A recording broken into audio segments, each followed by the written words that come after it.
علم دین چینل کو سبسکرائب کریں اور بیل آئیکن کو دبائیں تاکہ ہر ویڈیو کی نوٹیفیکیشن۔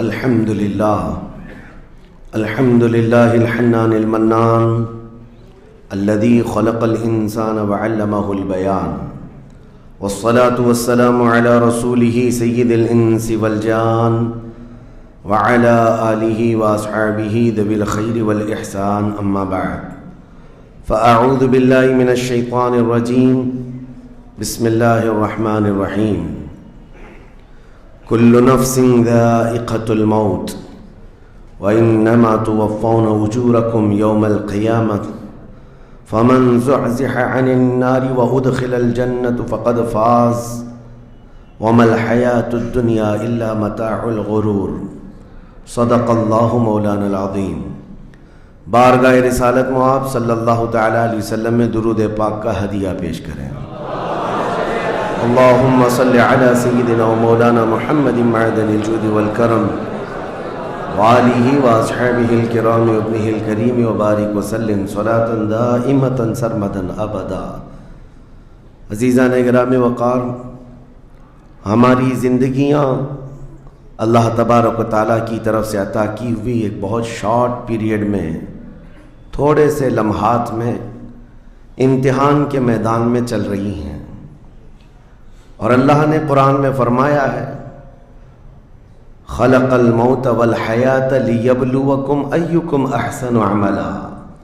اس نے موت اور زندگی اس لیے بنائی ہے تاکہ تمہیں پہچانے، تاکہ تمہیں آزمایا جائے کہ تم میں سے اچھے عمل والا کون ہے۔ ہم دارالعمل اور دارالامتحان میں ہیں۔ یہ زندگیاں بہت تیزی سے ہماری گزرتی چلی جائیں گی، اور وہ فرمان مخبر صادق صلی اللہ تعالیٰ علیہ وسلم آپ کے حوالے کرتا ہوں۔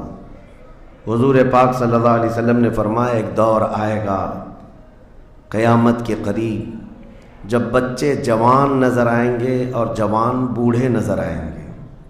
یہ وہی دور ہے۔ چھوٹے سے چھوٹے بچوں کو دیکھیں، وہ جوانی کی باتیں کرتے ہیں۔ پچھلے دور میں جوانوں کو جو باتیں معلوم نہ ہوتی تھیں، وہ آج کے 5 سال 6 سال کے بچوں کو ساری چیزیں معلوم ہیں۔ یہ مکمل موبائل آپریٹ کرنے کی تعلیم ان کو ہم سے زیادہ آتی ہے۔ یہ اس قدر جوان نظر آتے ہیں، اور جو جوان ہیں وہ جوانی میں تھک چکے اور بوڑھے لگنے لگ گئے، اپنے ہاتھوں جوانی برباد کیا اور بڑھاپا ان کے چہروں پر نظر آنے لگ گیا۔ تو یہ قیامت کی وہ اس نشانی کے بارے میں جو حضور نے فرمایا تھا، وہ دور آ چکا۔ لیکن میں آپ کے سامنے ایک بات عرض کر رہا ہوں، تم بیٹھو گے تو بھی زندگی گزرے گی، لیٹو گے تو بھی گزرنی ہے، دوڑو گے تو بھی گزرنی ہے، فیصلہ تمہارے پاس ہے۔ زندگی یوں گزر جائے گی، اور پھر وعدہ الہی آ جائے گا جس کو اللہ نے فرمایا ہر نفس کو موت کا مزہ چکھنا ہے، دنیا سے جانا ہے، اور تمہارا جو کچھ بھی اجر ہے اللہ کے ہاں قیامت کے دن دیا جائے گا۔ اور پھر جو شخص دوزخ سے بچا لیا گیا اور جنت میں داخل ہوا، وہی سب سے کامیاب زندگی گزارا۔ کامیاب ہے کون؟ وہ قیامت کے دن پتہ چلے گا۔ ہمارا دوزخ سے بچ جانا اور جنت میں داخل ہو جانا، یہی کامیابی ہے۔ اور اللہ تعالیٰ فرماتا ہے وَمَا الْحَيَاةُ الدُّنْيَا إِلَّا مَتَاعُ الْغُرُورِ۔ میرے اس پورے عنوان کا یہ حصہ اہم ہے۔ اللہ فرماتا ہے اور دنیا سوائے دھوکے کے سامان کے کچھ نہیں۔ جس نے دنیا بنائی وہ خود فرما رہا ہو، جو اس کائنات کا خالق ہے وہ خود فرما رہا ہو، یہ دنیا دھوکے کے سامان کے علاوہ کچھ نہیں۔ یعنی یہاں پر انسان اکثر دھوکہ کھا جاتا ہے۔ دھوکے کا مطلب یہ نہیں ہے کسی دوست سے دھوکہ کھا رہا ہے، بلکہ وہ پوری اپنی زندگی میں دھوکہ کھایا ہوا ہے۔ جس چیز کو اسے حاصل کرنا تھا، دنیا نے اس کا منہ موڑ کر کسی اور چیز میں لگا دیا ہے۔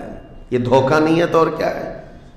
میں آپ کو ایک بات بتا دوں، آپ گھر سے نکلے تھے، سامان سب باندھ کر کے دلی جا رہے تھے، اسٹیشن پر کسی نے پکڑ لیا اور کہا آؤ چلو میں تمہیں ٹرین میں بٹھا دیتا ہوں، اور اس نے تمہیں دلی کی ٹرین کی بجائے تمہیں مدراس کی چنئی کی ٹرین میں بٹھا دیا، بیٹھ گئے تم، مجھے بتاؤ یہ دھوکہ ہوا کہ نہیں ہوا تمہارے ساتھ؟ بہت بڑا دھوکہ ہوا کہ منزل تمہاری کہیں اور تھی، تم کہیں اور چل پڑے. دیکھنے کو ٹرین سیم دکھ رہی تھی، تم نے اس کی بات کا یقین کیا اور بیٹھ گئے، اور جب پہنچے تو پتا چلا نہیں میں تو دلی پہنچا ہی نہیں، میں چنئی آ گیا. زندگیاں اسی طرح سے گزر رہی ہیں. تم جس راستے پر چل رہے تھے اصل تمہاری منزل مدینہ طیبہ ہے، تمہارا سفر حضور پاک کے قدموں تک پہنچنا ہے. لیکن ایرا غیرہ آتا ہے اور تمہیں کسی دوسرے ٹریک پر ڈالتا ہے اور تم چل پڑتے ہو اس کی بات پر. اسی لیے قرآن نے کہا یہ دھوکے کے علاوہ کچھ نہیں ملتا یہاں پر. دنیا اور دنیا داروں پر تم کبھی بھروسہ نہ کرنا، تم اپنی منزل پر ہمیشہ توجہ رکھنا. تمہاری منزل یہ نہیں ہے. اسی لیے شاعر نے کہا تھا غلط روی سے منازل کا بعد بڑھتا ہے، مسافروں روش کارواں بدل ڈالو. تم ٹیڑے میڑے چلتے رہو گے تو منزل لمبی ہو جائے گی، فاصلہ دور ہو جائے گا. اس لیے چلنے کا طریقہ بدل ڈالو، تمہارا سفر آسان بھی ہو جائے گا اور منزل جلدی پہنچ جاؤ گے. اب جو بات مجھے کہنی تھی وہ یہ ہے، زندگی جب اتنی شارٹ ہے اور آزمائش کے لیے تمہیں یہاں بھیجا گیا ہے تو مجھے ان نوجوانوں کو دیکھ کر کے کبھی درد ہوتا ہے جو رات بھر نکڑ پر بیٹھ کر کے اپنے وقت کو ضائع کر رہے ہوتے ہیں، جن کی زندگیاں انہوں نے اپنی جوانیاں اپنے ہاتھوں سے برباد کر رکھی ہیں. تمہیں پتہ ہے ایک رات جو ہماری زندگی میں آئی، آج کا دن تم کروڑوں دولتیں لگا دو یہ دن دوبارہ کبھی نہیں آئے گا. تمہاری زندگی میں کیا قیامت تک واپس نہیں آنا ہے اس دن کو. دنیا چل پڑی ہے پیچھے کی طرف کبھی نہیں آئے گی.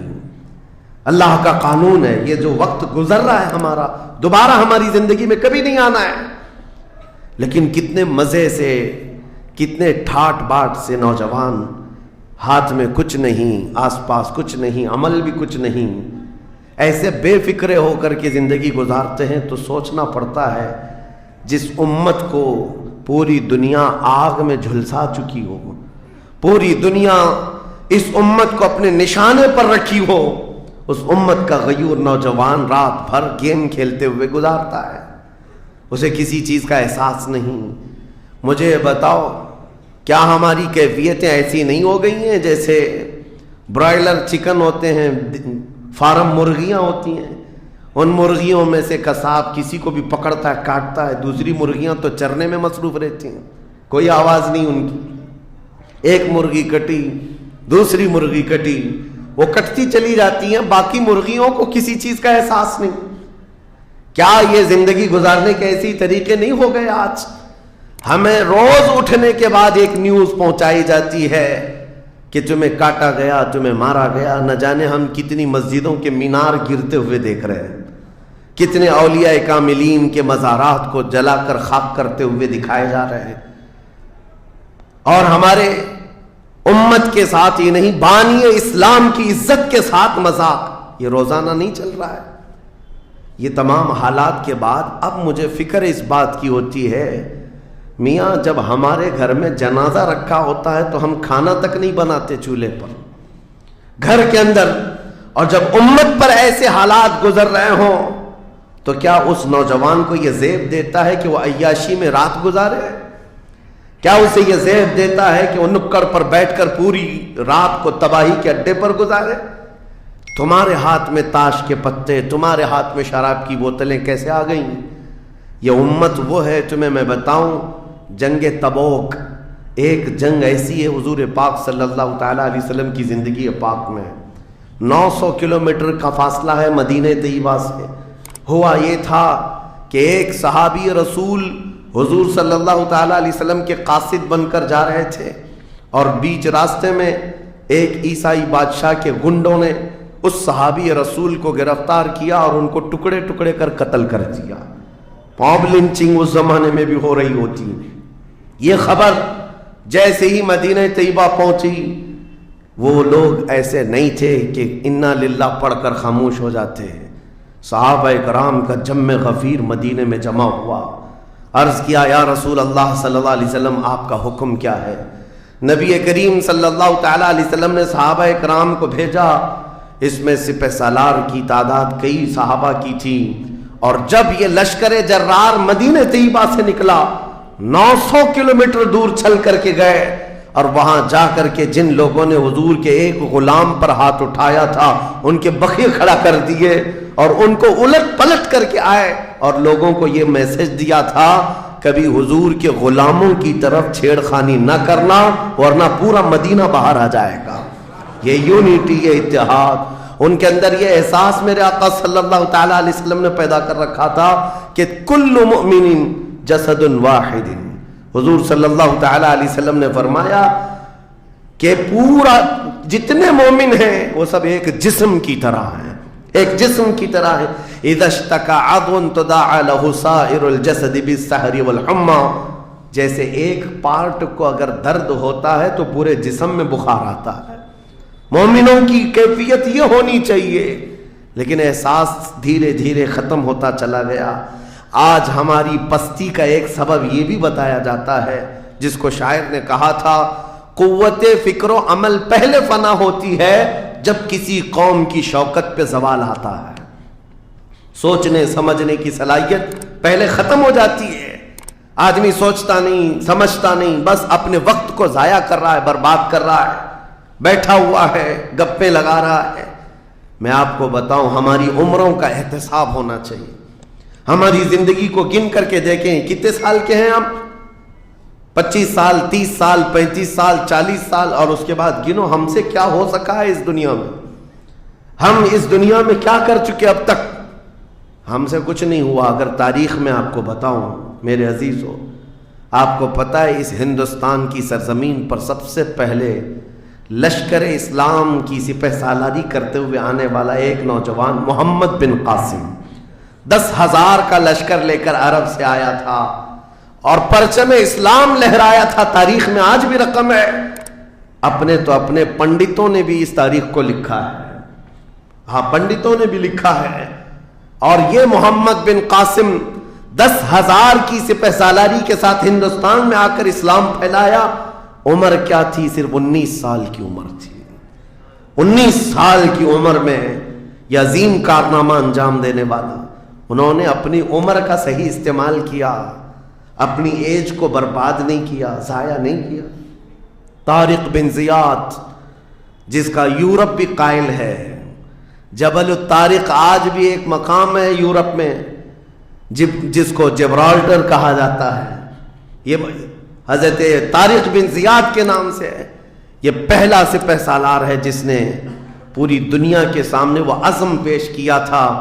یورپ کی سرزمین پر جب کشتیاں لے کر پہنچے تھے یہ مومنین کی تعداد، وہ طارق بن زیاد ہی ہے جس نے پوری کشتیوں کو آگ لگا دیا تھا.